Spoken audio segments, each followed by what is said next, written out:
하나님께서 나에게 주신 사명이 무엇인가? 그것에 대해서 참 우리가 많이 궁금하지 않습니까? 내가 이 세상을 살아가는 동안에 내가 무슨 일을 하고 어떻게 인생을 살아야 하는가에 대해서 우리 모두는 다 궁금해할 수 있습니다. 그래서 하나님께서 그냥 딱 천사를 보내주셔서 너는 네가 해야 할 일은 이거야. 내가 너에게 준 사명은 바로 이것이야. 너는 이것을 위해서 살면 좋겠다라고 천사를 보내주셔서 딱 말씀해 주시면 얼마나 좋겠습니까? 공부하는 학생들은 더 그렇죠. 천사를 딱 보내주셔서 앞으로 너는 무슨 대학교에 가서 무엇을 전공하고 공부해라. 그렇게 알려주시면 얼마나 좋겠어요. 머리 아파요. 도대체 대학교는 어디를 가야 할지, 또 전공은 무엇을 해야 할지 참 판단하기가 많이 어렵잖아요. 그래서 우리는 하나님이 나에게 주신 그 사명, 소명, 이것이 무엇인가에 대해서 우리는 많이 궁금해하고 그리고 그것을 알고 싶어 할 때가 많이 있습니다. 그런데 하나님이 나에게 주신 사명이 무엇인가에 대해서 생각해 볼 때 그 문제가 그다지 어렵고 복잡한 문제가 아닐 수도 있다는 것입니다. 우리가 너무나 하나님이 주신 사명과 소명을 너무 복잡하게 생각하는 경향이 있는 것 같아요. 어찌 보면 하나도 복잡한 게 없는데 내가 내 스스로 너무 복잡하게 생각하면서 살아가는 것 같아요. 하나님이 주신 사명이 무엇인가? 거창하게 너무 생각할 필요가 없다고 여겨집니다. 쉽게 말씀드리면 다른 사람들보다 내가 조금이라도 더 가진 것이 있다면 그냥 그것이 사명이다라고 생각하면서 사는 것이 옳다고 생각합니다. 이렇게 복잡할 게 없습니다. 가만히 앉아서 생각해 보는 겁니다. 내가 다른 사람보다 조금 더 가진 게 무엇일까? 여러 가지가 있지 않겠습니까? 어떤 사람은 다른 사람보다 돈을 좀 더 많이 가지고 있는 사람이 있어요. 그럼 사명이 뭐예요? 하나도 안 복잡해요. 하나님의 뜻에 따라 하나님께서 나에게 다른 사람보다 좀 더 많이 주어진 이 돈을 하나님의 뜻대로 잘 사용하는 거. 이렇게 복잡합니까? 그렇게 사는 게 그냥 그게 하나님의 사명입니다. 그리고 실제로 그렇게 사시는 분들을 보면은 참 멋지고 아름답다는 생각이 많이 듭니다. 가난한 사람들만 보면 눈물이 나와요. 하나님이 왜 그런 눈물을 주셨겠어요? 그게 사명입니다. 이렇게 제가 어머니가 병원에 이렇게 입원해 계셨을 때 이렇게 거기 잠깐 같이 있으면서 병원에서 이렇게 병원에 TV가 있지 않습니까? TV에서 이렇게 무슨 내용이 나왔냐면 그런 거 있잖아요. 이렇게 유니세프 같은 데서 이렇게 하는 거 있잖아요. 해외에 있는 외국에 있는 그 가난한 나라의 어린이들이 막 굶주리고 고통받고 힘들어하는 그런 모습들을 이렇게 방송에서 보여주지 않습니까? 그거를 보면서 저는 마음이 울컥했는데 그 옆에 침대에 누워있던 사람은 좀 다른 곳으로 채널을 좀 돌리면 안 되겠냐고 그렇게 말씀하시는 거예요. 왜냐하면 이제 그분은 그거 이렇게 보고 싶지 않은 거예요. 그래, 세상에는 그래요. 그런 거 이렇게 보고 싶지 않아 하는 사람들도 있어요.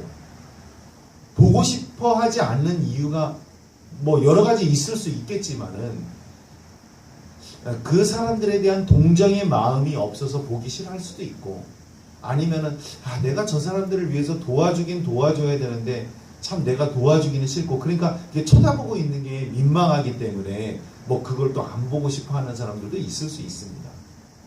근데 어쨌든 어떤 사람은 그런 장면을 보고서 마음이 너무 아프고 정말 저 어린이들이 얼마나 힘들까. 몇백 원의 돈이 있으면 약을 먹고 병에 걸리지 않을 수도 있을 텐데 저렇게 얼마나 힘들어할까 하면서 그 마음이 짠짠해져요. 인생 복잡할 게 없습니다. 그냥 그게 사명이에요. 하나님이 나에게 그런 마음이 좀 짠한 마음을 주셨다. 근데 그게 그냥 사명이라고 생각하고 살면 됩니다. 그러니까 우리 하나님께서 나에게 주신 소명과 사명이 무엇인가에 대해서 생각할 때 너무 복잡하게 생각할 필요가 없는 거예요.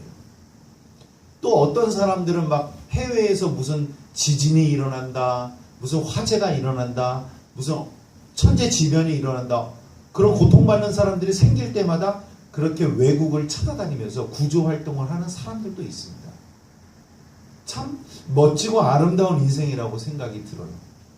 그런 거예요. 하나님께서 나에게 조금이라도 더 주신 것이 무엇인가 생각해 보면서 그것이 바로 하나님이 나에게 주신 사명이다라고 생각하면서 사는 것이 옳다는 생각이 듭니다. 외국의 사례이지만 이런 멋진 생각을 해내는 사람도 있어요. 우리가 나그네라고 부르기로 했죠. 노숙인들.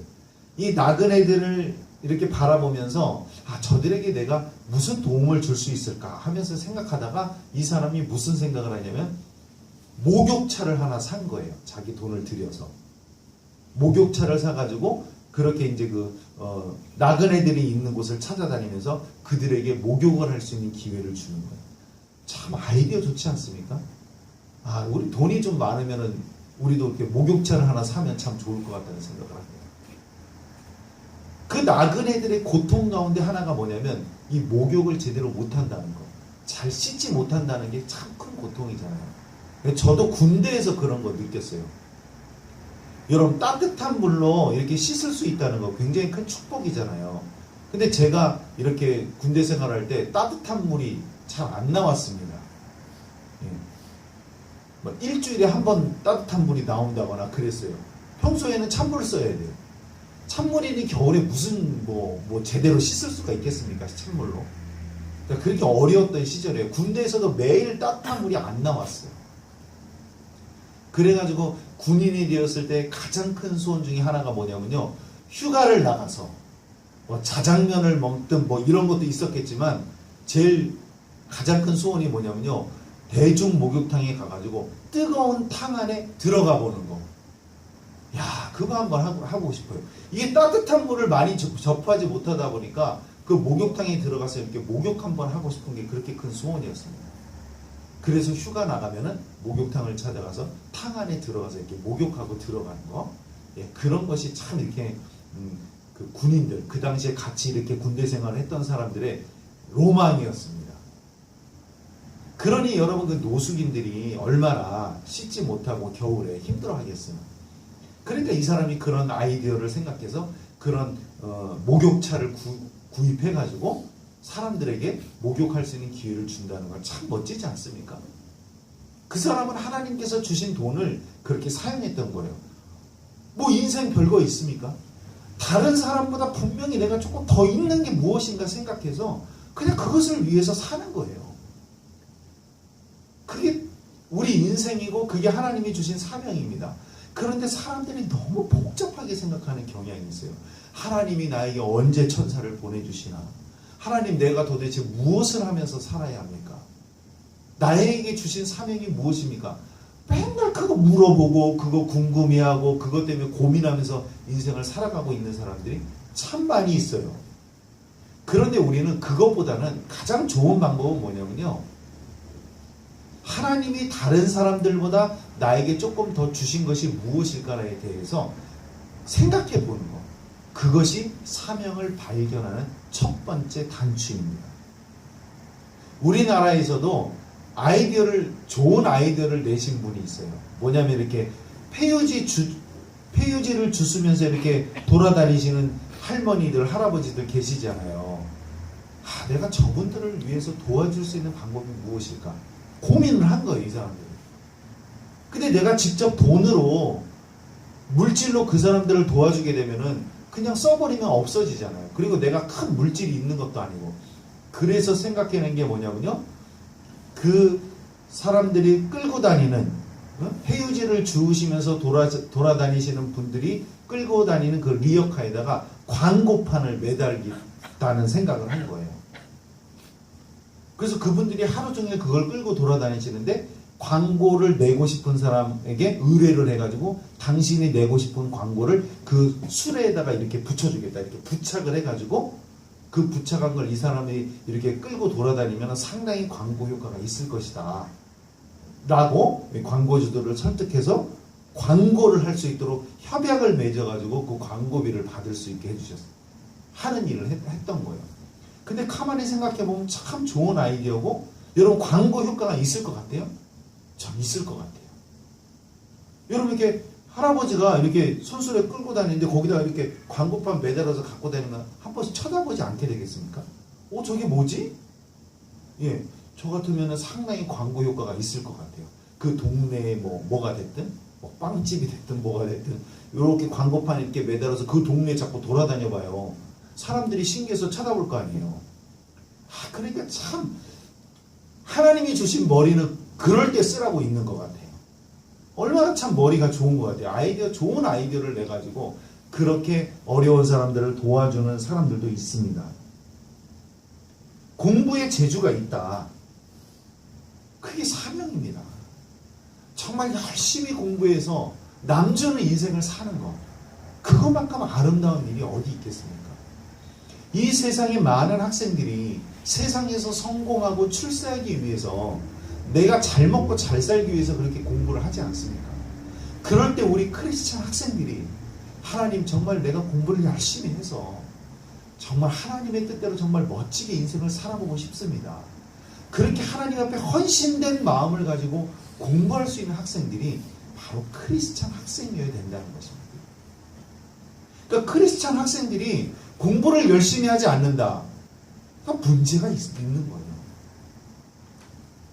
하나님이 지금 학생에게 주신 본분은 하나님이 나를 통해서 이 공부를 통해서 하나님이 영광 받으실 것을 생각하면서 열심히 하나님 앞에 기도하면서 공부를 하는 것.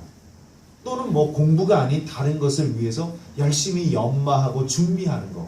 그것이 바로 믿음의 학생들이 하나님 앞에 드릴 수 있는 아름다운 예배라는 것입니다. 오늘 본문에 등장하는 이 느헤미야도 바로 그런 사람이었어요. 느헤미야는 하나님 앞에 기도했습니다. 예루살렘 성벽을 재건해야겠는데 하나님 어찌해야 합니까? 그렇게 기도하던 느헤미야는 아마 이런 응답을 받았을 겁니다. 야, 네가 아닥사스다 왕의 술관원 아니냐? 네가 대통령 경호실장 정도 되는 사람이 아니냐? 아닥사스다 왕에게 찾아가서 그 사람에게 도움을 구하고 너가 가지고 있는 그런 직책을 통하여서 이스라엘의 무너진 성벽을 재건하는 일을 한번 해봐라. 하나님께 이런 응답을 받았을지도 모릅니다. 그리고 이 느헤미야는 내가 지금 술관원이에요. 대통령 경호실장이에요. 상당히 출세했던 사람인데 하나님은 왜 나를 이렇게 이 자리에 불러주셨을까?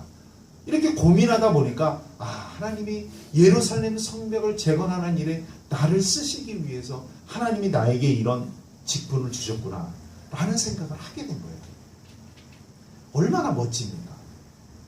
그러니까 하나님은 그런 느헤미야를 통하여서 하나님이 주신 사명을 감당하게 하시고 이 느헤미야는 하나님 앞에 간절히 기도합니다.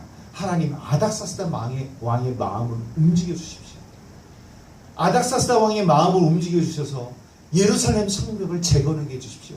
그렇게 느헤미야는 금식하며 기도했을 것입니다.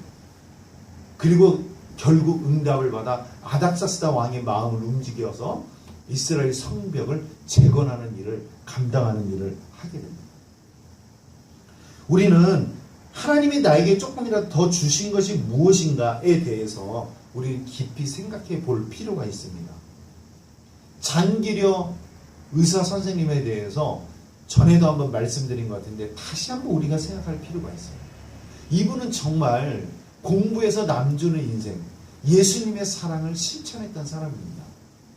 병원의 원장으로 있었던 이분은 돈이 없어서 수술을 못 받고 병원비가 없어서 고통 중에 있는 이웃들에게 무료로 병원 시술을 해주고 무료로 그들에게 의료 행위를 했습니다.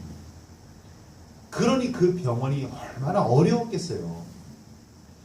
환자들을 돈이 좀 없는 환자가 오면은 무료로 해주고 그러니까 그 병원의 재정이 얼마나 어려웠겠습니까? 그래서 그 병원에 근무하고 있었던 그 직원들이 하도 그것을 보고서 못 참겠으니까 원장인 장기려 박사님한테 제발 이제는 이 원장님 그렇게 하면 우리 병원 망합니다. 우리 그런 병원 운영 못합니다. 우리는 뭐 먹고 삽니까 도대체. 다시는 그렇게 하지 마십시오. 그랬더니 이 장기려 의사 선생님이 사실 그런 말들을 이렇게 묵과할 수가 없잖아요. 들어보면 사실 맞는 말이잖아요. 그래서 너무나 염치가 없어서 알았다고 이제는 다시는 내가 이렇게 무료 진료하지 않겠다고.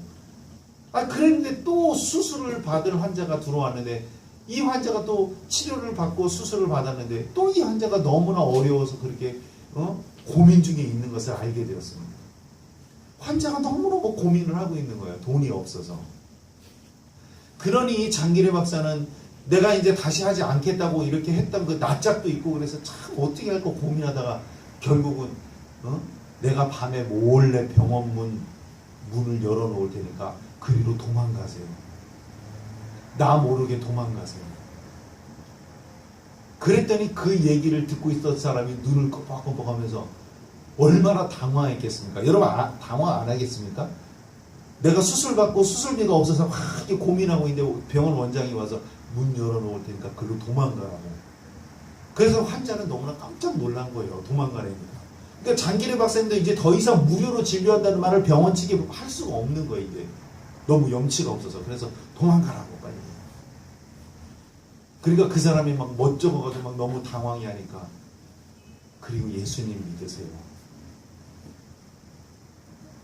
그러니까 장기래 박사님이 그렇게 예수님의 사랑을 실천했던 사람입니다. 열심히 공부해서 의학 공부를 하고 그렇게 정진을 해서 수많은 사람들을 살리고 수많은 사람들에게 그렇게 무료 진료를 했던 하나님의 사람이었습니다. 이런 사람이 우리에게는 필요해요. 우리 그리스도인들은 하나님이 나에게 다른 사람보다 조금 더 주신 것이 무엇인가에 대해서 늘 고민을 해야 된다는 겁니다. 마지막 심판 때 하나님은 우리에게 이렇게 물으십니다. 내가 너에게 이렇게 좋은 머리를 주었는데 너는 그 좋은 머리를 가지고 무엇을 했니? 어떤 사람은 좋은 머리를 가지고 하나님이 존재하지 않는다라는 이런 쓸데없는 일들을 증명하면서 살아가는 사람들도 있습니다. 그리고 좋은 머리를 가지고 머리를 잘 써서 성공해서 자기 혼자 잘 먹고 잘 사는 인생을 살 수 있습니다. 그러나 하나님께서는 오늘 우리에게 이 땅에 사는 동안에 다른 사람보다 분명히 더 준 것에 대해서 반드시 최후의 심판 때 물으신다는 사실을 우리는 기억하고 살아야 됩니다. 그래서 우리가 하나님 나에게 복을 주십시오. 이렇게 복을 구한다는 것이 그렇게 쉬운 기도만은 아니라는 것입니다. 우리는 하나님을 믿는 사람들입니다. 하나님을 믿는 사람들이기 때문에 그냥 우리가 축복을 받는 것만으로 끝나는 게 아닙니다.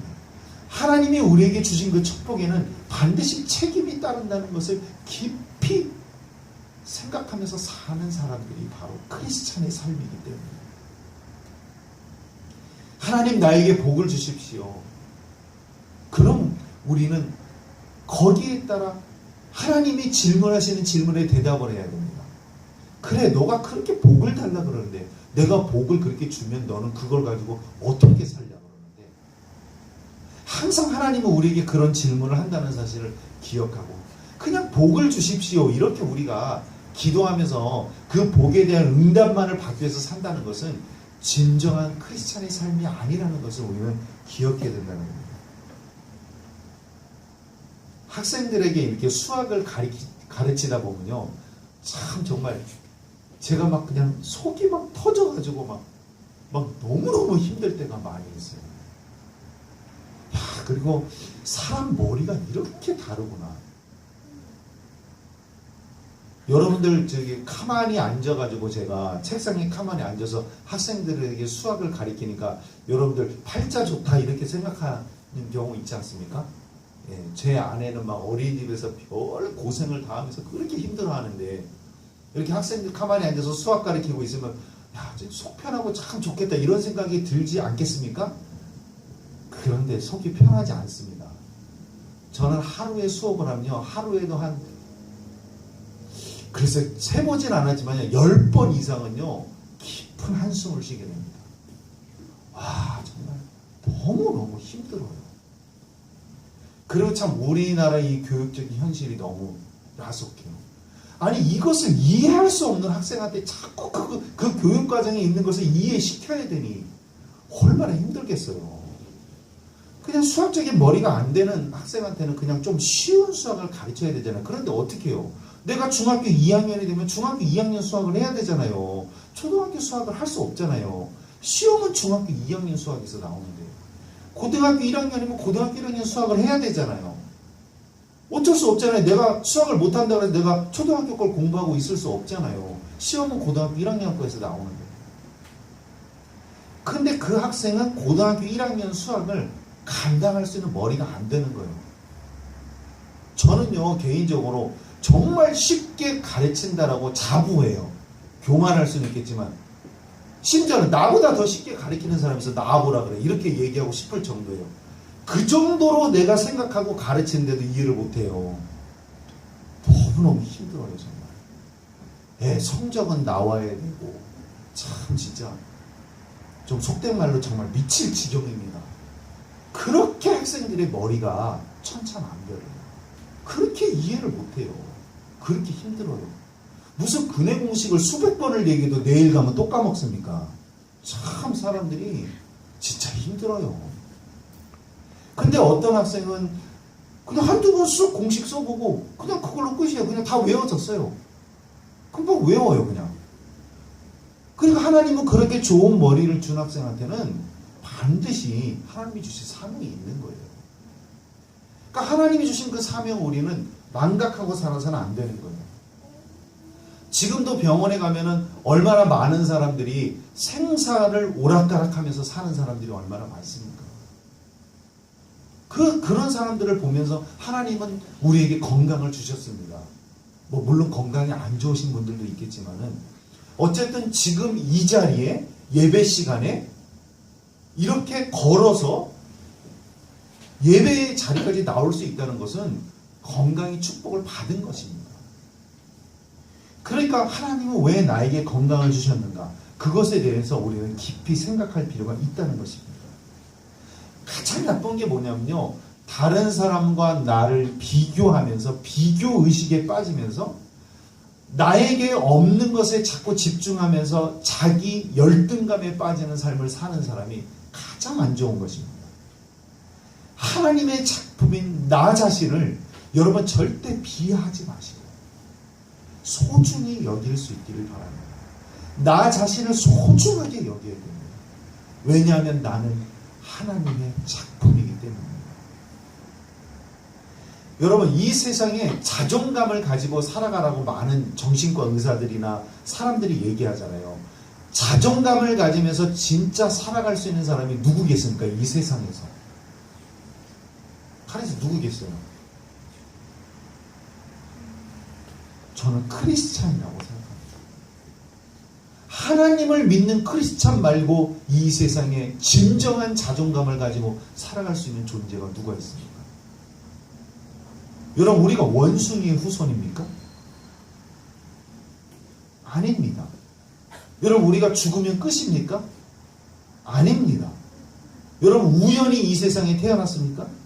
아닙니다. 그 정도면 우리는 진짜 자존감을 가지고 살아가야 될 존재 아닙니까?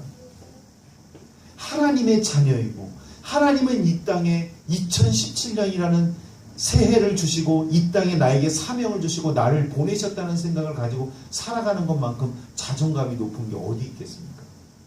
그래서 우리는 자존감을 회복할 수 있도록 굉장히 노력해야 됩니다.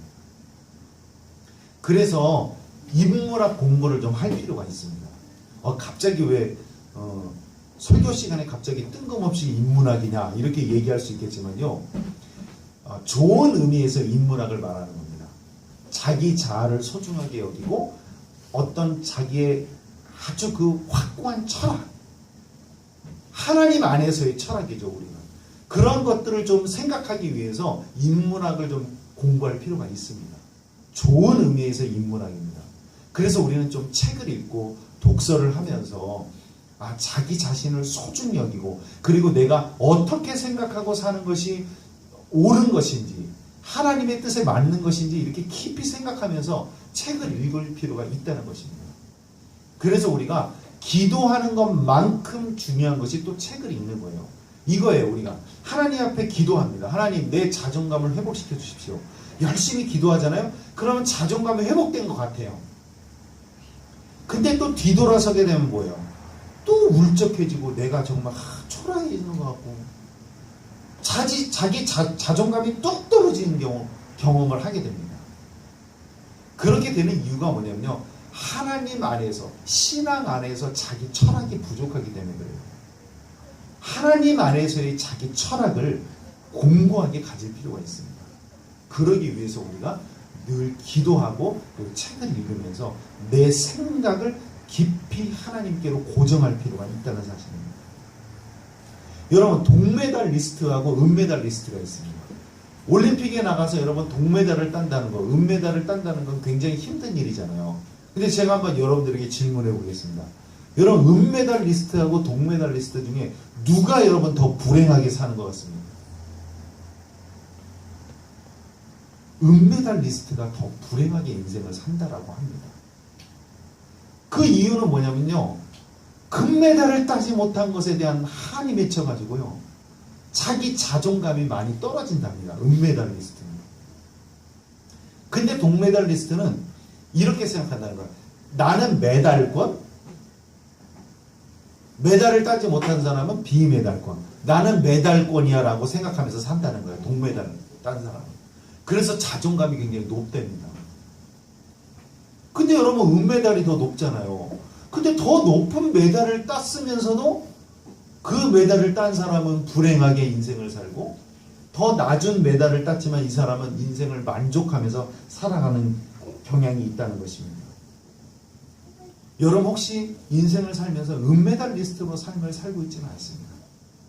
하나님이 나에게 주신 그 소중한 것들이 많이 있는데, 그런데 여러분들은 나에게 없는 것을 자꾸 비교하면서 하나님이 주신 사명을 망각하면서 자기 자존감을 뚝 떨어뜨리면서 그렇게 인생을 살고 있지 않은가. 우리는 우리 자신을 돌아보아야 할 필요가 있다는 것입니다. 그런데 좀 위로를 받는 것은 무엇이냐면요. 베드로 같은 경우에 예수님을 부인한 뒤에 나중에 부활하신 예수님을 만나게 됩니다.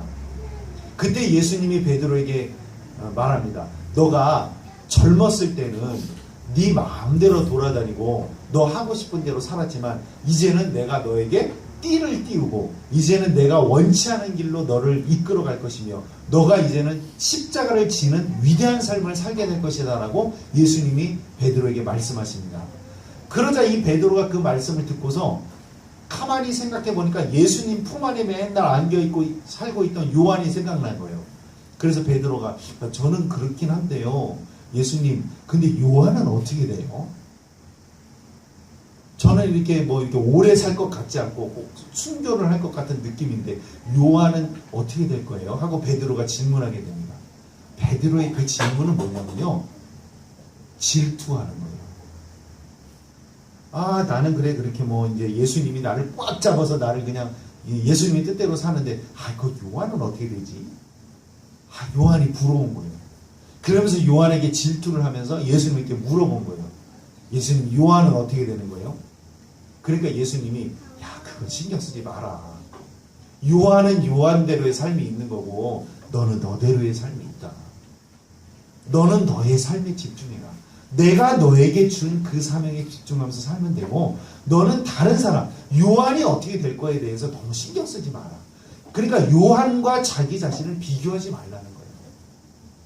비교하지 말고 하나님이 오늘 나에게 주신 그 사명에 집중하면서 살아가야 된다는 말씀을 예수님이 주신 것입니다. 여러분, 우리는 소중한 존재입니다. 그리고 우리는 늘상 하나님에게 질문해야 합니다. 하나님, 왜 나에게 이런 건강을 주셨습니까? 하나님, 내가 다른 사람들보다 혹시라도 조금이라도 더 가지고 있는 것이 무엇입니까? 그래서 우리는 그것에 대해서 좀 더 묵상할 필요가 있습니다. 여러분 혹시 나는 없다고 생각하면서 살고 있지 않습니까? 아닙니다. 이 세상에 다른 사람보다 무엇인가를 더 가지지 못한 사람은 없습니다. 반드시 있습니다. 그 무엇인가가 우리에게 반드시 있습니다. 다른 사람과 나를 비교하지 말고 하나님께서 나에게 조금 더 주신 것이 무엇인가에 대해서 생각하고 그것을 하나님의 뜻을 위해서 사용하고 그것을 위해서 헌신하는 삶을 산다면 우리는 하나님이 주신 사명을 아름답게 감당하면서 살아가는 것입니다. 하나님은 우리를 사랑하여 주셔서 이 세상 70억 인구들 가운데서 독특하게 나를 창조해 주셨습니다.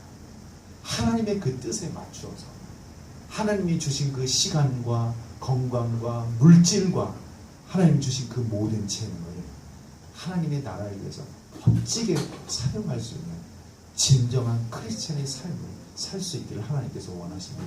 기도하겠습니다.